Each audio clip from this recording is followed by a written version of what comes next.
In the 16-bit era, the competition between game companies was pretty intense. Forget Battlefield versus Call of Duty. This competition wasn't just to sell games, this competition was to sell whole systems. As we all know, Nintendo ended up on top as Super Mario World was packaged with the Super Nintendo, which is, in my opinion, the best home console ever made. But Sonic sold quite a few Genesis systems himself. In fact, his game was popular enough for it to be re-released on Nintendo's Game Boy Advance 15 years later. Unfortunately, it's one of the roughest ports I've ever seen. This is Sonic the Hedgehog Genesis for the Game Boy Advance.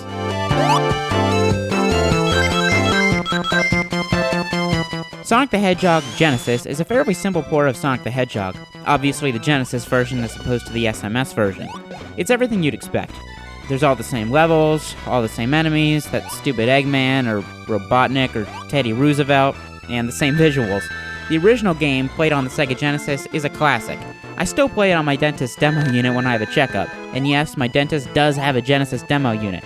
If you're interested, it also has a copy of Ninja Turtles The Hyperstone Heist on it. The port may, on its surface, be the exact same game that we all remember from the early 90s. But you know that old saying that things aren't always as they appear? Well, this game appears to be the same game as Sonic the Hedgehog, but it is extremely buggy. The main problem I experienced while playing this was slowdown. I saw this in a number of places online before I actually tried the game out, but I thought to myself, oh, it can't be that bad. More often than not, though, this game plays in slow motion. It's a little hard for that to not be a really big bug, when this character is labeled as the world's fastest hedgehog. The other bug that I saw was hit detection, which is really rough. I had moments where I was maybe 6 inches in-game away from a hazard, and I got knocked back anyway. Controls are also not nearly as crisp as the Genesis version. Now, I just want to mention that I hate the Genesis controller, but I still prefer the Genesis version over this. There's obviously only a few buttons used, but everything feels very imprecise. I don't really feel like I have control over Sonic, so much as I feel like I'm giving him suggestions and then just hoping that he doesn't get himself killed. More often than not, he does.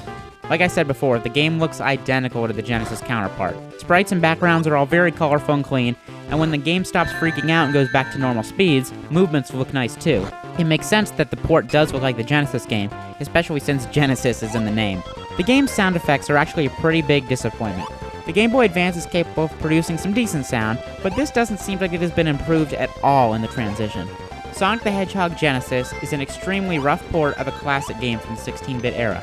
In fact, it's so rough that I wouldn't even recommend this to hardcore fans of the series.